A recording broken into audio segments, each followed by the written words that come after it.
এখন নতুন এক বাংলাদেশের জন্য কাজ করছি, স্বপ্ন দেখছি।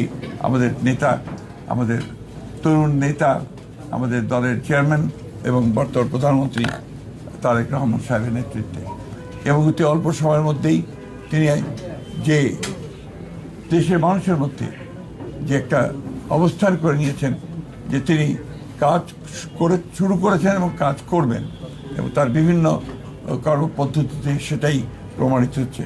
আমরা বিশ্বাস করি, আশা করি যে বাংলাদেশ জাতীয়তাবাদী দল তার নেতৃত্বে আরও শক্তিশালী হয়ে উঠবে, এবং এই সরকার, যে সরকার গঠন করা হয়েছে তার নেতৃত্বে, সেই সরকার সফল হবে বাংলাদেশকে তার ইপ্সিত লক্ষ্যে নিয়ে যেতে, এবং সত্যিকার অর্থেই একটা সুখী সমৃদ্ধ বাংলাদেশ গড়ে তুলবে, যা আমাদের প্রতিষ্ঠাতা শহীদ প্রেসিডেন্ট জিয়া রহমানের আমাদের লক্ষ্য ছিল।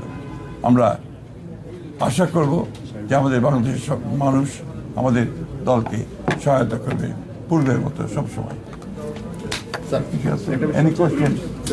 আপনি বলছিলেন যে খুব শীঘ্রই স্থানীয় সরকার নির্বাচন দিবেন, আজকে আবার কয়েকটি সিটি কর্পোরেশনের প্রশাসক নিয়োগ করা হলো, তার মানে কি স্থানীয় সরকার নির্বাচন খানিকটা পিছিয়ে যাচ্ছে কিনা? না, স্থানীয় সরকার নির্বাচনের বিষয়ে কত নিয়মকানুন আছে তো সরকারি এবং যে প্রথাগুলো আছে সেগুলো কতগুলো মেয়াদ আছে, কতগুলো মেয়াদ শেষ হয়ে গেছে, সবগুলোকে এক জায়গায় নিয়ে এসে আমরা সরকারের তরফ থেকে একটা সঠিক সময়ে এই নির্বাচনগুলো দেওয়ার ব্যবস্থা আমরা করবো। তবে নিঃসন্দেহে এই নির্বাচনকে প্রাধান্য দেওয়া হবে।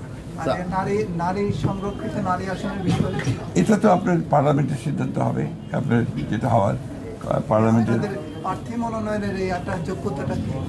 এটা তো আমরা সবসময় জানি যে তাদের জনগণের সঙ্গে সম্পৃক্ততা থাকতে হবে, রাজনীতির সঙ্গে সম্পৃক্ত, দলের সঙ্গে সম্পৃক্ততা থাকতে হবে। আমাদের দলের পক্ষ থেকে যারা দলের সঙ্গে সম্পৃক্ত আছেন তাদেরকে প্রাধান্য দেওয়া হবে।